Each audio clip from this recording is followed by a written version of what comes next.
Better up. Rock and Chris, they're on the air. Yankees, Mets, they're everywhere. From the Bronx to Queens, the diamond gleams. MLB talk, the ultimate team. MLB is the place to be. Rock and Chris with the pitch you'll see. Swinging stacks and stories fly.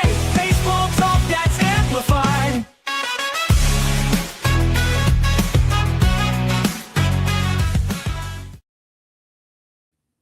And welcome to a new episode or a special episode of we're going to be breaking down the trade deadline wrap-up show here tonight. Myself, Rob, and we got a special guest, Nico. We're going to be breaking down the Mets, Yankees, and probably the rest of the league. What were some good trades? What were some bad trades? But anyway, let's get to it. Rob, Nico, welcome. Yeah, thanks, Nico, for coming on. Before we start, I just have to mention one thing. If you guys have not seen today, this is the second part of our doubleheader. If you guys did not watch this afternoon show with special guest former Major League pitcher Randy Lurch, you got to check it out. Randy was great. His book, God in the Bullpen, amazing book. I read it. That's QR code in the corner is for the book.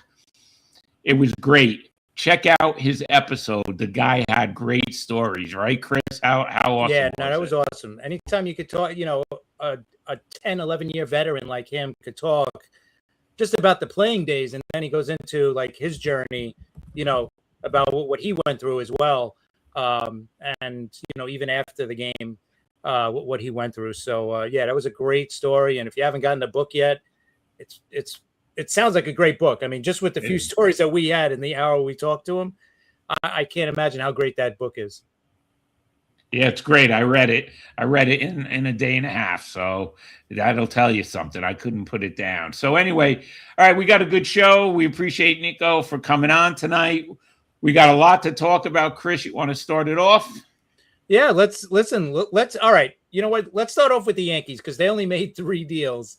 So we could break these down quick. They got rid of Duval. They sent them to Pittsburgh for a couple of minor leaguers. I think that's great on their part because Duval just was not working out here. It's a shame because I thought he was going to do well. He's got great stuff. I don't know if he knows how to pitch. I hate to say it that way, but But and then the other 2 moves, they added Ramos from the Giants for 2 of their pretty good prospects too. Their number 5 and number 13 prospect. Number 5, Lane, and their 13 prospect, Jeff Kent's son. So they were pretty good prospects that they gave up. But it's a right-handed bat, something we are in desperate need for. And the big one was Luis Garcia Jr. From the Nationals. Yeah, I'm not sure how they're going to maneuver this, right? Because he's basically another first baseman DH right now. I mean, he does have some second base and third base, but he's mostly a first baseman this year. So he's probably going to platoon with Goldschmidt at first base. Rice probably becomes the everyday DH, at least until Stanton comes, and that's going to screw everything up. But yeah, I mean, that's the good. The bad is they didn't get a catcher. We needed a right-handed catcher. Yeah. So now we're stuck with Ali Sanchez and Austin Wells as our catchers for the rest of the year, which is a joke. It would have been nice to get another pitcher for the bullpen. But I think they look at it as, listen, Rodon's going to return soon. So when he returns, one of those guys, whether it's Warren or Weathers, is going to go into the bullpen. So that'll help. And then we got Schmidt coming down the line probably in a few weeks, probably not until September. And he's going to return. I think he's going to go right into the bullpen. I don't even think they're going to stretch him out to be a full starter. So yeah, that's really the Yankees. I mean, I'm disappointed for the most part, but we just got to hope that Bellinger and Judge return. If those 2 guys return, we'll have a shot with our pitching staff. Yeah, I agree. And the Mets had two catchers. I don't understand why the Yankees didn't go after Torrens. Nico, what do you think? Do you think the Yankees? The Yankees need catching. Okay. Do you think they should have went after Luis Torrens? He played for the Yankees, plays for the Mets. Mets, knows New York. I think that would have been a good fit. Yeah. So look, I think first of all, I think Ramos and Garcia are really good additions. I think a lot of New York Yankees fans are kind of, they're a little pissed off right now. But I think, if and when Judge comes back with Bellinger and Rice, and assuming that Garcia and Ramos can play in New York, which is always a thing, right? We always talk about, can these guys perform in New York, right? You know that more than anybody, right, Rob, with the Mets. But Right. I think that lineup's going to be humming, man. I mean, Garcia's got pop. I mean, you saw what Booney said when they acquired him. He's like, yeah, the guy's got pop. And then getting Ramos too. I think Ramos he's a good bat. He's kind of been whatever in San Francisco. That team's a mess. Maybe he comes over to New York and he provides a little bit of a spark to a lineup that needs it. I don't know why they didn't go after a catcher. Strange. I thought that was like a guarantee. I know Chris has been talking about it for weeks, maybe months. So I think, Adley Rutschman going to Boston is really interesting because, like, if the Yankees knew that Adley was available, you would have thought maybe that was possible. Maybe that's more on Baltimore and why they traded him. I'm sure we'll get to that. But now I like what the Yankees did, man. I think they're still in the driver's seat. I still think the Yankees are the class of the American League. And until, I'm not buying Tampa. I'm not buying any of the other team. I know Boston's coming up, but I like the lineup, and it's all about Judge coming back. Yeah, that's what But it is. real quick, they did talk to Baltimore for Rutschman. Problem is, the Red Sox just completely overpaid, right? I mean, every chart looks like it's, good for Baltimore because they got them to, I think Breslow was just saying, hey, I got to do whatever I can because this has been such a bad season. But they've had such a great July was, their best month ever. So I think they're right back into it. But yeah, the Yankees weren't matching that offer. I mean, it was like 6 prospects or something, 5 prospects, right? So yeah, I just wish they picked up just somebody better than Ali Sanchez. Yeah. They could have went to the Mets. Maybe the Mets were. Listen, this was a seller's market, right? It was, right. Incredible seller's market. I don't think I've seen one this high ever because everybody was overpaying for everything. So maybe the Mets were, maybe they were dangling Torrens or Alvarez, but asking a hefty price, and teams were just not going for it, right? So, which I don't blame them. I would be too. Hey, if you're willing to overpay, I'll be a guy, So. Yeah, and I think that the Yankees, again, catcher, it's a glaring hole for them for a while. Like Chris has been hammering for weeks, if not months. But man, when Judge comes back and you got those 2 guys in the lineup on top of Rice and Bellinger and Jazz gets going, and I tell you, in that rotation, I think the Yankees are in a good place, man. I think they can salvage the catcher's position for 2 months and still go on a deep run. But like Chris said, everything depends on Judge. And right now, what do you know about Judge, Chris? What have the Yankees been saying? Okay, the trade deadline is over. So now they could say more because people aren't going to try to make them overpay. Yeah, I would hope so. I hope we get a little more clarification because the last update was he's healing, but not enough to start any kind of baseball activities, right? So that's really not that good. And, we're into August now. So now you're down to 2 months left in the season. It's going to take him a couple of weeks to get going, to start ramping up or whatever. And he's probably got to do some, go on some kind of a rehab program. So it would not shock me if at one point this week or maybe even next week, they announced Judge is going to be out for the season, right? Yeah.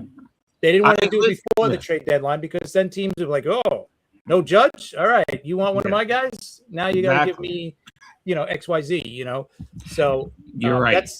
So it's just not it's not a good situation for the Yankees. So, but like you said, I think with that pitching staff, that'll carry them. Yeah. And the offense that they added, and if Bellinger does return, let's assume Judge won't return, but at least if Bellinger returns, Stanton, I'm not sure where he fits now. Yes. Now there's just too many DHs, but we'll see. We'll see what happens. They'll make it work. Yeah, right? And real quick with the lock, yes, we know what the lockout talks are about, and we'll talk more about that at another point tonight. We're talking about the trade deadline, so I just want to say that quick. All right, let's get into it now. All right, the New York Mets. Listen, we knew there was going to be a sell-off. I don't know if I thought it was going to be a bigger sell-off. Maybe teams didn't want some of these players. Can't blame them. But that it got to this point is what bothers me. Okay, not that they're doing what they did, but that it got to this point that they had to that they had to trade Holmes, which I wasn't too happy about. That they had to trade Luke Weaver, which I wasn't too happy about. I understand this may be the highest that Luke Weaver is worth, right? This might be the ceiling. I don't know. But for them to have to do this is what really pisses me off. And now that it's over, and I never say this really, but now that it's over, I think Cohen needs to show Stearns the door. It's not working in New York. Go back to a small market team. What do you think about that, Nico? Yeah, I mean, we knew the Mets were going to sell. You guys talked about it a lot. It was Lindor, Bichette, some of these bigger names going to move. It was always questionable with the money and the contracts. I think they try to move as many movable pieces as they could. And then I think Chris mentioned this too. Like, you also got to consider 2027. You can't trade too many guys because you got to field the team. And, I know it's all around Soto and the young kids and the pitchers there, but I don't know. As far as Stearns is concerned, I don't think he's equipped for the job. I know we've talked about it before. I think we'll see what happens with Stearns, but I think they did what they kind of had to do. I mean, Weaver was pitching well. He was one of the guys that maybe you didn't want to see go, but the rest of the season's a wash. So it doesn't really matter what they do or don't do because it's just all about 2027 and building around Soto and those young outfielders. And, I'm with you on Holmes. Holmes was a good pitcher. It's tough to see him go, but you got to make moves. And the Mets are a mystery. I don't know what they're going to do in the winter. I don't know what kind of team they're going to field in 27. Are they going to spend? Are they going to go after Skubal? Who knows? I mean, they're a mess. Yeah, they are a mess. Me and Chris have been talking about this for a long time. And Nick says stockpile Stanton for the playoffs. Yeah. That's what usually happens, right, Chris? Yeah. But we don't know what's going to happen with him. This is becoming a pattern. Buy everyone in off season and loaded deadline almost. You know what, Nick? Yeah. Me and Chris were just talking about this before we came on, that the Mets do keep doing this, right? The cycle. They sign the big names. They don't work out. They trade at the trade deadline, ship them out, get other guys, do the same thing, rinse and repeat, right? And it looks like it's happening again. So, Nick, you're absolutely right. You were right. But Chris, like you said, with the Mets, all right, yes, they have to. This season's over. They have to make moves. Now, but what about next season with the pitching staff? Who's going to pitch? Who's going to pitch? Right? Yeah. Well, they brought up that guy that goes crazy on the mound. That's down in the minors, Jan or whatever his name is. They're bringing him up. But here's my thing: like with all these moves, that's great, right? Now they stockpiled the farm. The farm system now it's so much better. It's deeper. Yeah. But that's great. But now what? Like, what's your next move? Like, you cannot have another bad season next season. No. Like, we've been talking about it for a few weeks now. Like, you can't waste another year of Soto's prime. You can't waste another year of Lindor at his age, right? Like, how many more prime years or how many really good years you're going to get out of Lindor? So they have to be good next year. So this is my guess. Like, Stearns has got all these guys now. He's got all these lottery tickets, all these top prospects, yada, yada, yada. He's going to have to use those, package them, and get some like players that are ready to play now. Like, it's great to have a good deep farm, but now you got to trade and turn those guys into, players that are going to play now, right? Whether they make a trade with Seattle for a pitcher in the offseason or whoever it might be, whoever's out there, it's they got to figure this out, because they can't go into next season or even hoping to fix these problems in free agency, because this free agency coming up is one of the worst ones for offensively. Pitching, I think they could add a couple of pitchers, but offense, no. I think the top bat is going to be like Jazz Chisholm in free agency, and so we don't need that. no, you don't. So we don't need that. Hey, Armand, how's everything going? Listen, one of the trades, this trade I don't get. Okay, trading AJ Minter to the Twins for Agbayani's son and Billy Amick, who's not even. He doesn't have a prospect ranking with the Mets. Okay, that's why don't they just say, listen, take AJ Minter and give us, a bag of balls, like people say, because you got a warm body for him. Look at it that way. You got two bodies for him. Maybe one of them turns into something, right? I don't know. They're lottery tickets. We say that all the time. That's all they are. They're lottery tickets. You might hit. It's just weird. And we'll get back into the Mets, but let's talk about the Dodgers, because this has gone on long enough. And I was never one to say, if a team wants to spend, let them spend. If the other teams don't want to spend, that's their problem. But it is getting kind of ridiculous, don't you think, Nico? I mean, we all knew Scooble was going to go to the Dodgers. Yeah, I mean, it's hard because, you hear a lot of rumors coming into the deadline that Milwaukee, Chicago, Atlanta, maybe Tampa, they're all trying, they're in. But I think a lot of these small market teams don't want to deal their top end prospects, because that's kind of what they lean on for their future, because these small market teams are always about stockpiling talent and winning without spending big money. But as far as Scoopel going to LA, it's really unbelievable for the game. They say that baseball is won on the field. I get it. Nothing's guaranteed. Anything can happen, but they're just overwhelming favorites for the rest of the season. And I'll always take the field.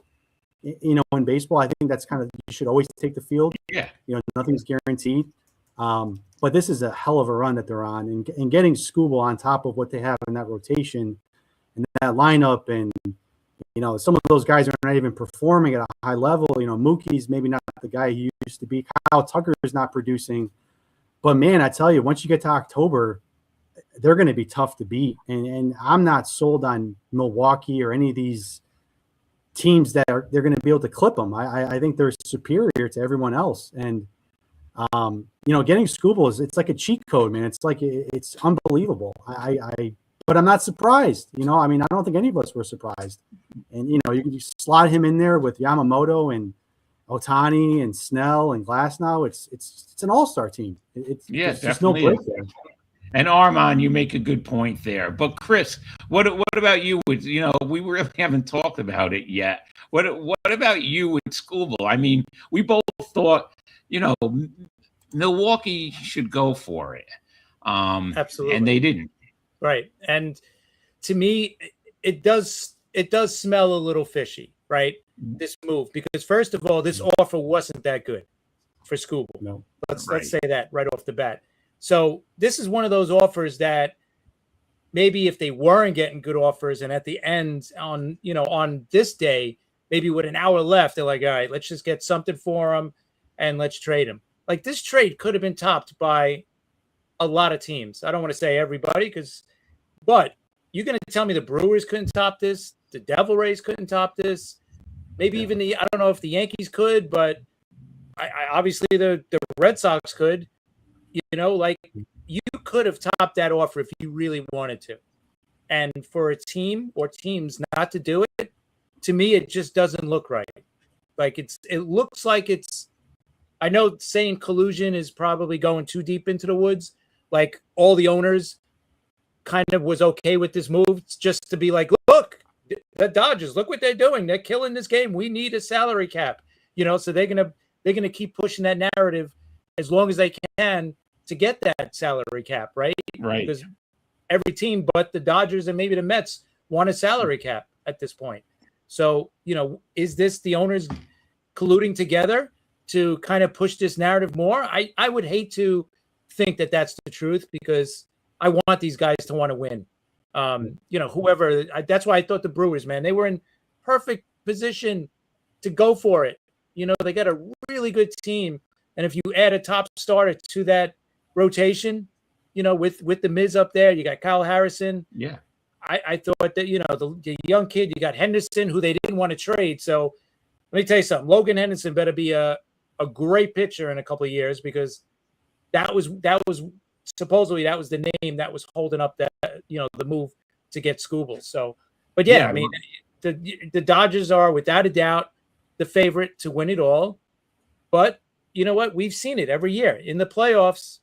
Anything can happen, right? Whether it's in a short series, the 5-game series, the division series, maybe a team, I can't see a team, beating the Dodgers, but you never know. It just takes one or two, bad games by a team, and if the other team takes advantage. So we'll see.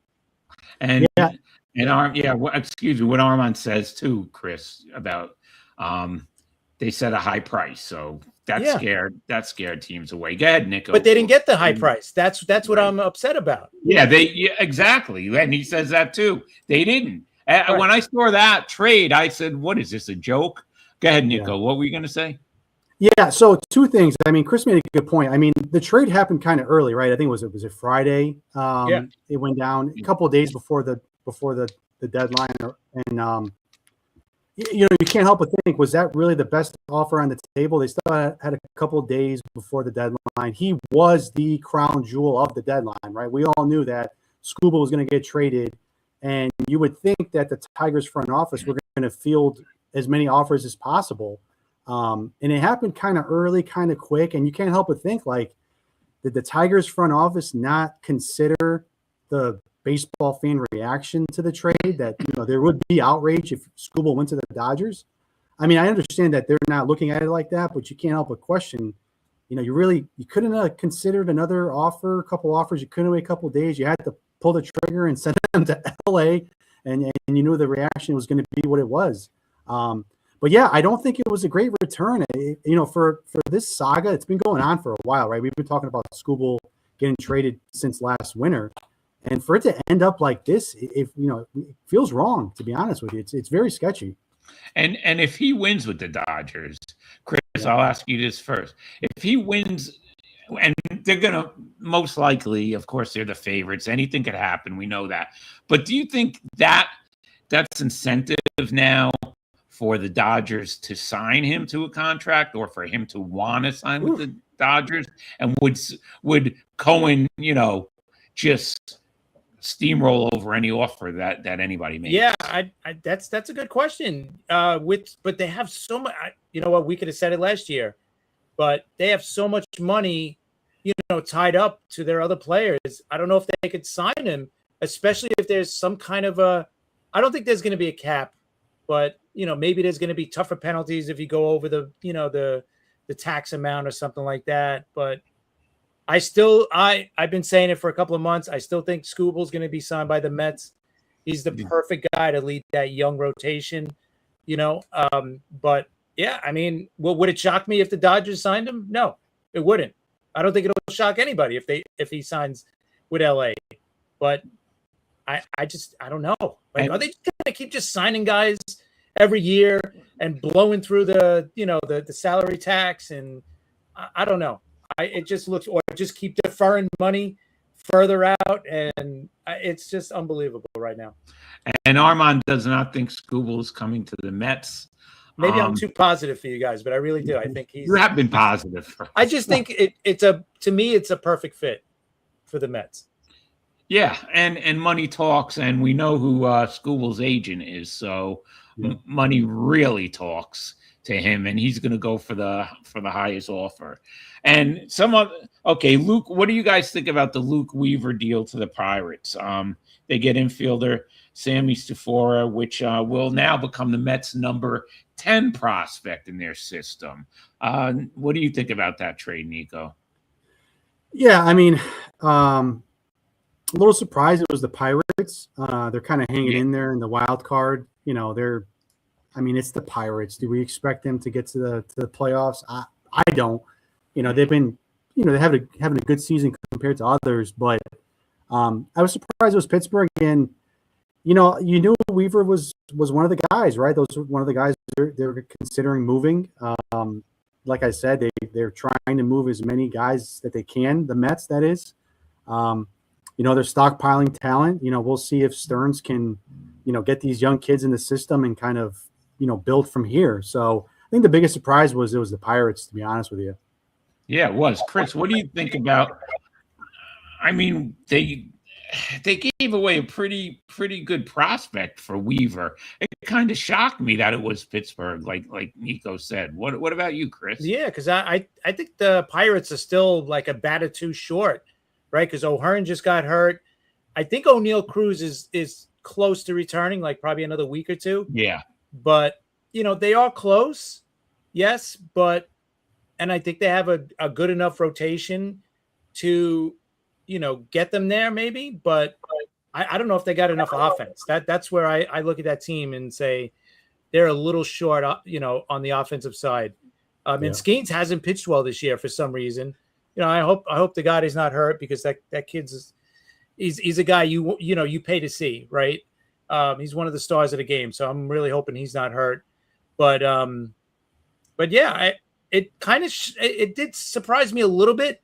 But when you look at the Pirates bullpen, it makes a lot of sense because their bullpen is not good, right? I mean, I think Soto was closing for them, who's it's not good at all. Santana earlier, we know how bad he was with the Yankees, and he was really bad for them, and he actually got DFA'd. So they definitely need Weaver. I mean, he's one of the guys they need. I just don't know if I don't think they did anything else at the deadline, and I guess they're putting a lot on O'Neal Cruz's return to help that offense out.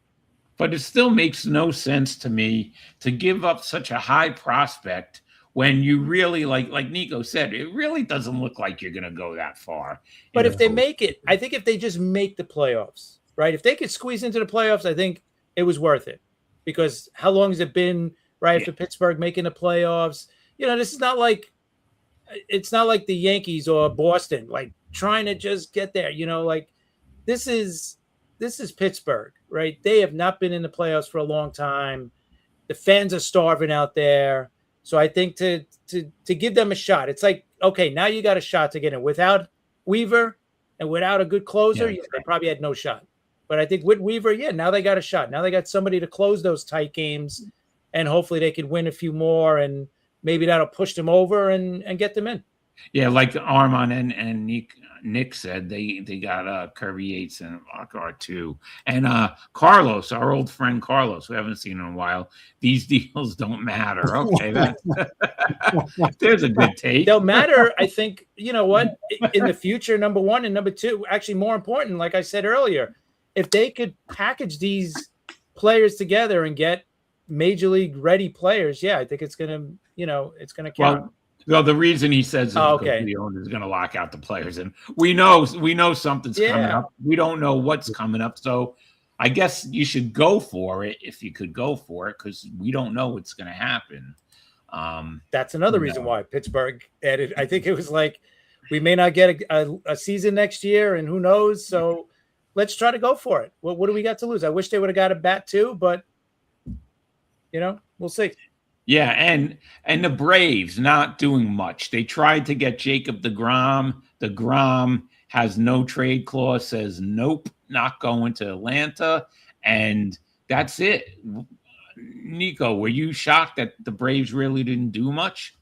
Yeah, that was kind of the flop of the day. When you talk about all these teams that are in playoff positioning, I really thought Atlanta was going to go out there and get an arm or two. It doesn't have to be necessarily the best guys, but you saw Robbie Ray got traded, Casey Mize got traded. These are good arms. These are guys that can help anchor the top end of your rotation, because Atlanta's really, after Chris Sale, there's really not a whole lot there. They've been banged up all season with injuries, pitching in guys in the lineup. But I mean, they're in first place in the East. They're having a great year despite the injuries. how do you not go out there and grab a couple arms to help? You know, the Phillies are kind of wavering. You know, the Marlins are the Marlins. They're up and down. You know, Atlanta's just, they have to go all in. Why they didn't really do anything is beyond me. They definitely were the flop of the day for me. They didn't do anything. Yeah, I agree. they just picked a couple of like spare parts up, right? They picked Yeah. up Maley, whatever his name is, from San Fran, who's, you know, that's a nothing burger right there. And Yeah. Right. I think a bullpen arm, but that's nobody impactful, right? Where we thought there would be an impactful, you know, at least a pitcher. You know, they need a starting pitcher. And the thing, if they would have added a starting pitcher, and then you say, okay, you know what? If Acuna becomes Acuna again, right? If he turns into that player again, if their third baseman starts to hit, because he's been horrendous this year. Like, if these guys could turn this season around, then you could start saying, oh, okay, maybe. But yeah, I just can't see it. And Nick's right.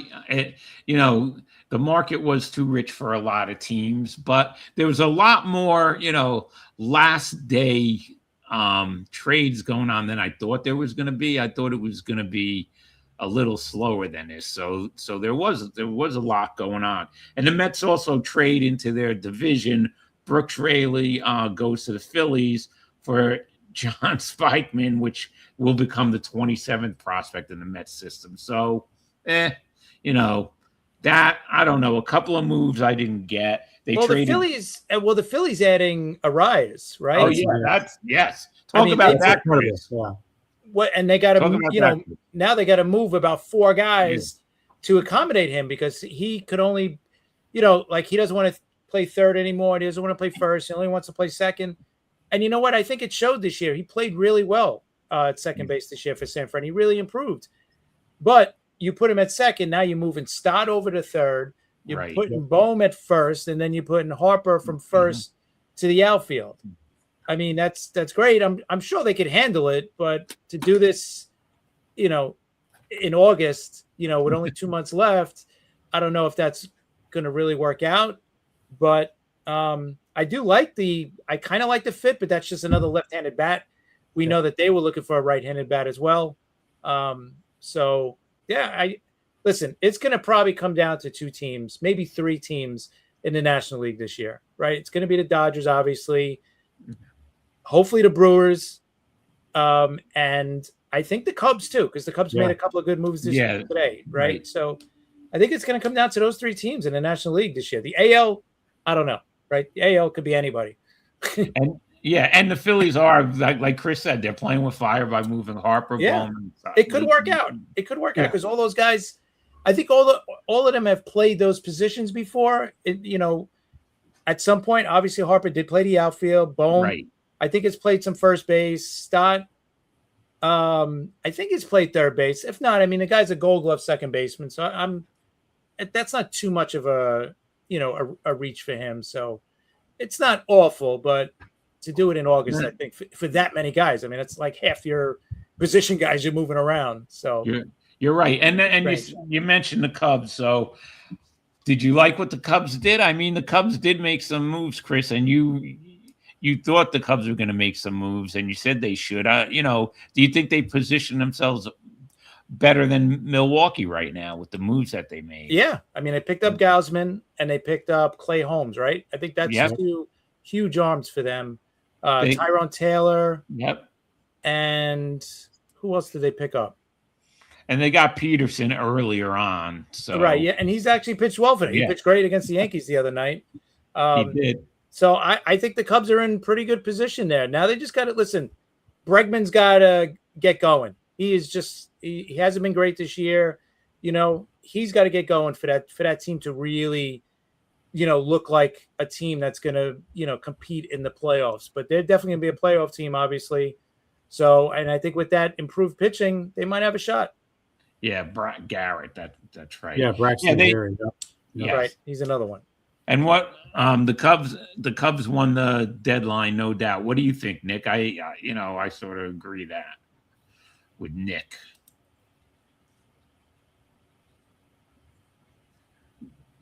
Did you hear me, Nico? I'm sorry. Yeah. No, I thought you were talking to our buddy Nick Arnold there. Yeah, no, they no, did. They yeah. kind of did.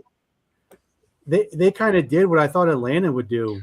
You know, Gosman, Holmes, Braxton Garrett. Look, the Cubs are a dangerous team. You know, they got to get some of those guys like Chris mentioned. Bregman's got to get going.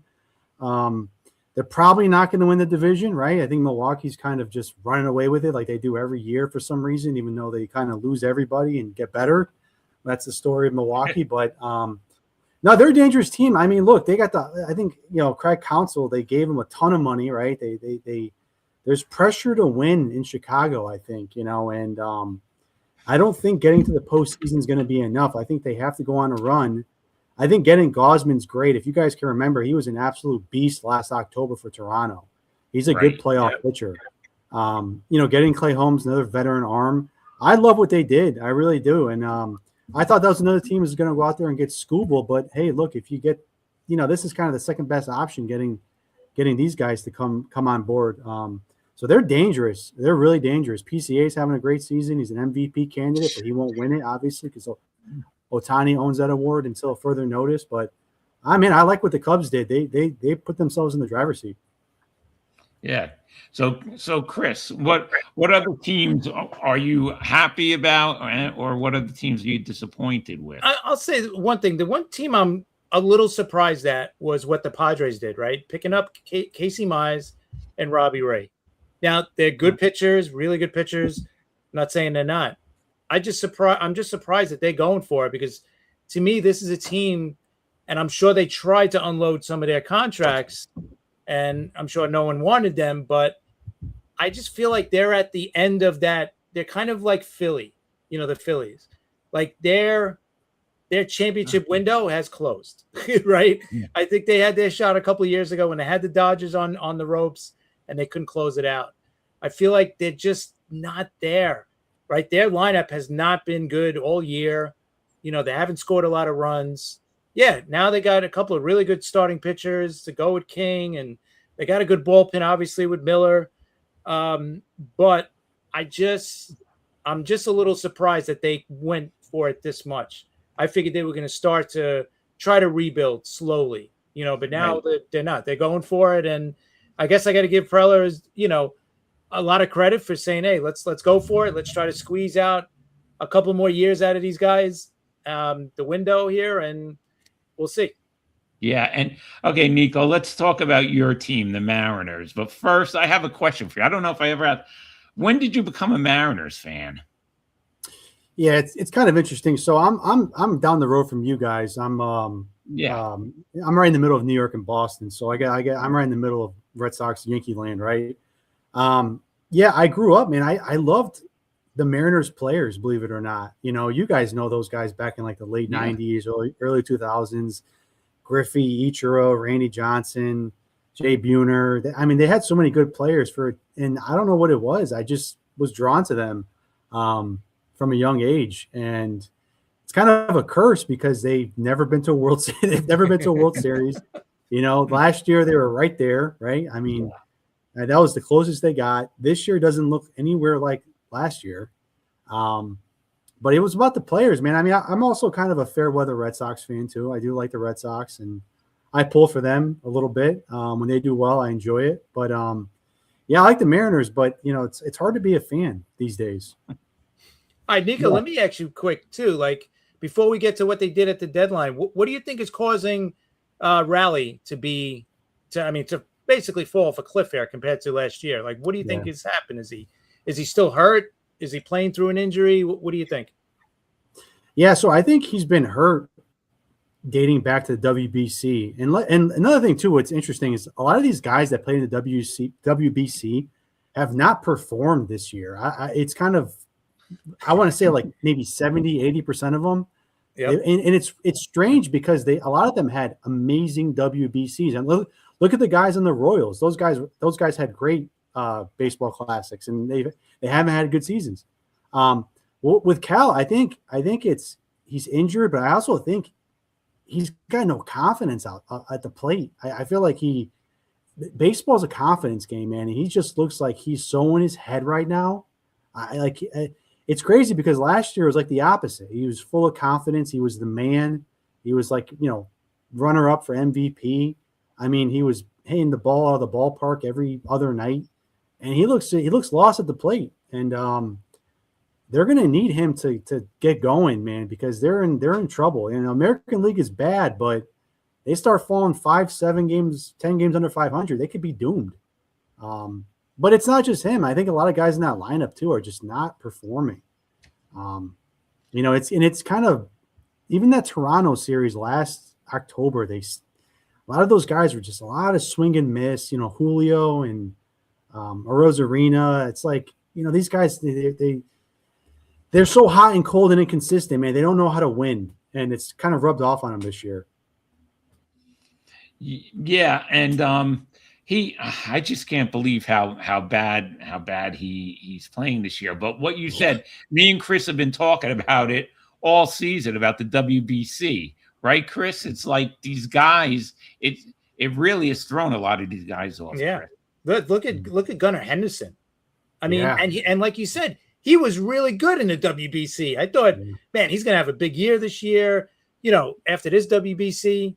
And then you see like Roman Anthony, he started off bad, then he's been hurt all season basically. Yeah. You could go down, like you said. One day I looked at the roster and I looked back. I'm like, you know what? Most of these guys are struggling right now, or at least struggled early in the season, and it took them a while to get going. So I just think it threw off their spring training, like what they normally go through. So I think it just threw them off, and they just couldn't get back into their normal groove of spring training and playing games. And I don't know. Some guys probably could handle it, obviously, but for a good amount of them, they can't, they couldn't do it. So we'll see in 3 years who goes back. I'm sure Judge ain't going back because he'll be 36, 37 years old. So I don't think he'll do it again, but some of these other guys, I'm curious if they go back and do it. They might say, And Do you think they changed the format, or they changed the time, which I can't see? I think if they're going to have it, they have to just keep it the way it is. Yeah. I think the timing is where because what are you going to do? If you do it in the middle of the season, that means you're going to stop the season in the middle of the season and play a month of these games. And what if somebody gets injured? Right. And they're not going to do it at the end of the year. They're not going to make their pitcher who just threw 200 innings and let him pitch in those games, right? So I think this is their best shot at doing it. Yeah, me too. Let's really talk about the real reason the Mariners aren't doing what we thought they would do. It's because they miss Jorge Polanco, right? Yes, he was the glue. He was the glue. Hey, he was amazing. He got that hit in the ALDS against the Tigers in Game 5. Remember that 17, whatever it was, 15 inning game that never. Yeah, with Chris, we remember, right? We were texting. Yeah. When is this game going to be over? Yes. Yeah. So he's a hero in Seattle. So yeah, he was. That was just that was a bad move. That was a stupid move. Not signing Pete Alonso and replacing him with Polanco for defensive purposes. But so what do you see the rest of the way for the Mariners, Nico? Yeah, so I mean they got Ward, right? They traded for Taylor Ward from the Orioles. So this has been Seattle's thing for, you guys know this too. They can't hit in Seattle. That's always been their Achilles heel is offense. So I think Ward is a good addition. I just think those core guys have to start producing, like you talked about with Cal and Julio. They gave Josh Naylor that big contract. He has not been that. He's been very average, poor this year. They just need those guys to step up. Randy's been pretty good. Rosarena's been pretty good. I thought maybe he was going to get traded today, to be honest with you. Kind of heard him on the bubble a little bit. But then they got some of the young kids. Cole Young's a good player. And Emerson is the big prospect they called up. He doesn't look like he's ready. Yeah, he still looks like he's still pretty green. But the pitching is still very good. But I tell you, man, I can't help but think that window might be closing a little bit for the Mariners. I think that pitching staff was humming the last couple of years, and and their opportunity was last fall. I mean, last October they were right there, and then they had that blunder in the against the Blue Jays when they didn't pitch their closer. If you guys can remember, they should have put Munoz in there, and they had Bazardo go in there, and Springer hits the home run, and it's all over. And then the manager's okay. I don't think he's doing a great job. He's all right. But I mean, look, it's the American League. You just got to get in. At the end of the day, you just got to get it into the dance, and anything's possible in the American League. Yeah, especially the American League is so wide open this year because no team I think is going to run away with it, right? Like, yeah, Boston right now, they're the hottest team, and they made these additions. Tampa also made some really great additions too. But yeah, Seattle, and they got Kate Atkinson, right, coming up soon. Yeah. So they could have traded one or two. I know they traded Castillo, which was great, I think, right? Getting rid of him. But I thought they were going to go big time and trade one of their other guys like Hancock or one of the other starters and then bring up Kate Anderson. But it just didn't work out. I guess they couldn't match up with someone. Yeah, but listen, like you said, it's wide open in the American League. And who thought that the White Sox were going to do what they're doing? We didn't get a chance to talk to Nico about that. What do you think about the White Sox? Yeah, I mean, surprise team of the year, I think, right? I mean, I think a lot of it has to do with the Central it's really poor, right? I mean, I don't know if you guys really believe in any of those teams in the Central.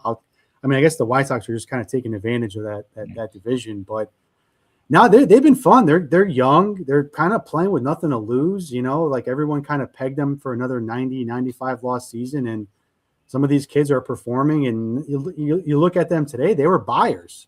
The White Sox were buyers at the deadline. So, for them, I think that they're just way ahead of schedule. I think they still were, they were kind of in the basement team of baseball for the last couple of years. And now they've made a quick comeback. And look, if they get into the postseason, anything's possible in the American League, right? Like we just talked about. So it's exciting for White Sox fans who have been in just misery for a couple of years now. Yeah, and look, Chris, the White Sox made some good deals. They got Braziman from the Mets. He's been pretty good in the Met bullpen. Yeah. What do you think about the White Sox deals? Yeah, they picked up him. They picked up, mentioned earlier, Luis Castillo from Seattle. I don't know if he's the same guy that he was a few years ago, but listen, you put a veteran pitcher or a veteran hitter onto a team that's leading their division and looking really good, a good young team like the White Sox. I think that's going to give him a little bit of extra juice, right? So you might see a better Castillo down the stretch here. They also added Joey Bart, the catcher. Yeah. So I think he's on the Braves now. Yeah, so I like the moves they made because they got a good team. They just played the Yankees last week. I like how they look. Like again, like Nico said, and we were all saying, the AL is wide open. So you just got to get in the playoffs. And they're going to be a division winner, so they're probably going to have the first round bye, or at least they're going to have home field advantage. So, I think they're in good shape. They're a young team. They're at least a year ahead, maybe 2 years ahead of where they right. Yeah. I didn't think like you said, nobody expected them making the playoffs this year, let alone winning that division. So, I think it's a great story for them, and they got as good a shot as anybody in the American League to make it to the World Series. We know they're going to get bombed once they get to the World Series, right? Because either the Dodgers, the Brewers, or the Cubs are waiting there. But yeah, I mean, it's a great story, and I think they made some good additions here. So should be a fun last 2 months. Yeah, it should be for everyone else except for Met fans. It's not too much fun. There's going to be not many fans at Citi Field. You might even get a shot to play in one of these games down. They might be looking for players. Get Joe Dell to play. He'll fall asleep at the tryout. I would pay a ticket to see that. I would pay. Yeah, definitely. No, Citi Field. Now they're giving away $10 food vouchers for every ticket for the rest of the season. All right. They're trying to bribe people. I think you got to give them a little more, Yeah. now. Yeah. That's like a free bottle of water is basically what they're giving you, right? Yeah. For $10. like big deal. But listen, we don't know what's going to happen with the trade deadline, guys. I mean, not the trade deadline, the work stoppage. We don't know what's going to happen, right? So we don't know what's in these teams' minds. People out there feel that the owners already know what's going to happen, but they don't, because they don't know what's going on with the other side. So let's get into this. We got 10 minutes. The time's flying by. Nico, what do you think? And I know I'm asking you, I already know what your answer is because you told me, but do you think there's going to be a long work stoppage? I don't. I think that they know what they're going to agree on, whatever, make a deal, settle. They have a really good thing going right now. I mean, are they really going to screw it up? Could opening day get pushed back a couple weeks? Yeah, possibly.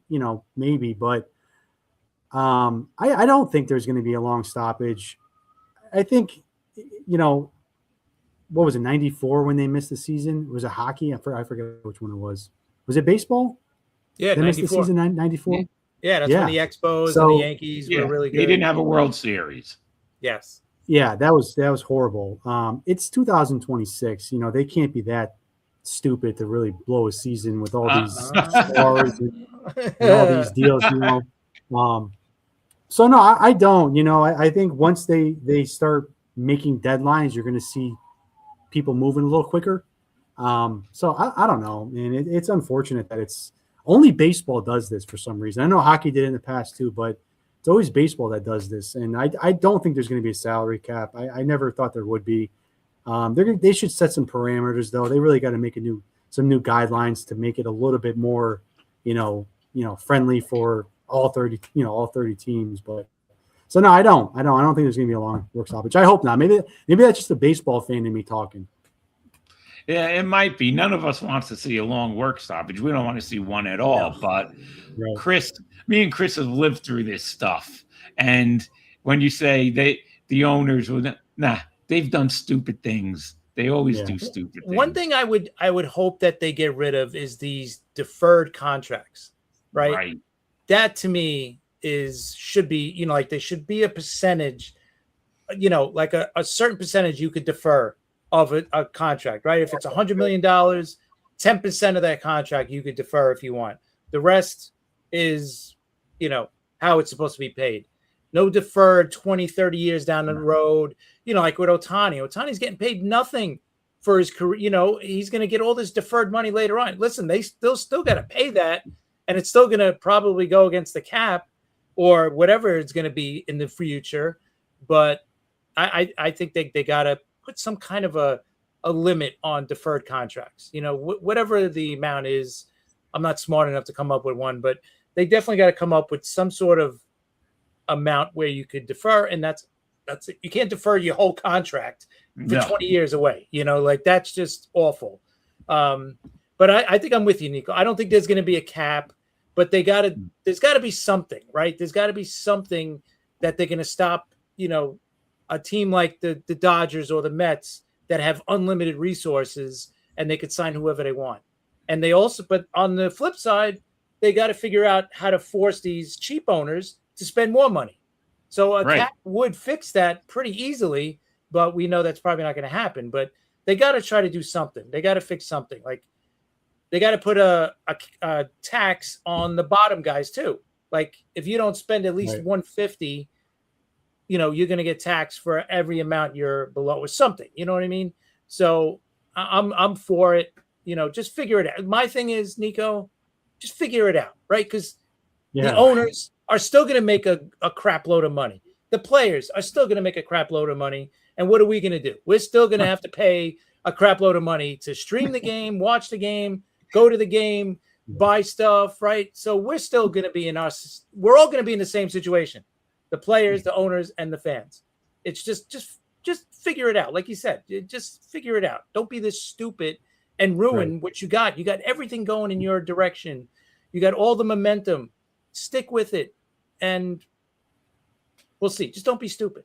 Yeah, and we've said this a million times, Chris, because now is different. Now the younger kids who they're trying to get to watch baseball, it's not like when we were younger, not you, Nico, but when we were younger, there wasn't as much stuff to do, and we came back. These kids, they have this, their attention span is like a mosquito. They find something else to do, and they're not coming back in a lot of cases. So, last year's postseason, the best since 2017, attendance last year was awesome. You're going to screw all that up, because everybody's greedy.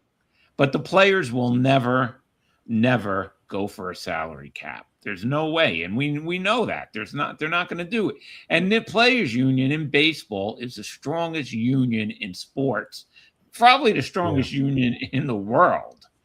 So I don't know. It's just crazy. But Chris, you got anything else? That we got like 5 more minutes. Nico, thanks a million, man, for joining us. This was great. Love talking to you. This was awesome, breaking down some of these trades and non-trades and surprise trades. But thank you, man. I appreciate you coming down, man. Yeah, Nico. We had a really good time with you. Thanks for coming on. A couple of quick things. We want to thank everybody out there, Chris. We've had 2 really big audiences today. Okay, so if you guys are still here, hit that sub button for us. We'd really appreciate that. I could see the numbers. And like I said in the beginning of the show, if you didn't watch our afternoon show with former Major League pitcher Randy Lurch, go check it out. Great. If you want to hear some great baseball stories, you'll hear some great baseball stories. You're just a great life story. I mean, what he went through is just unbelievable. So, anyway, tomorrow night we have Clearing the Bases at 9 p.m. And on Thursday, former Mets manager Mickey Callaway returns, and just can't wait to talk to him. So everyone, we had a huge audience. Thanks for coming out there, and we will see everybody tomorrow night, 9 o'clock, Chris, for Clearing the Bases. Have a good one. See you then.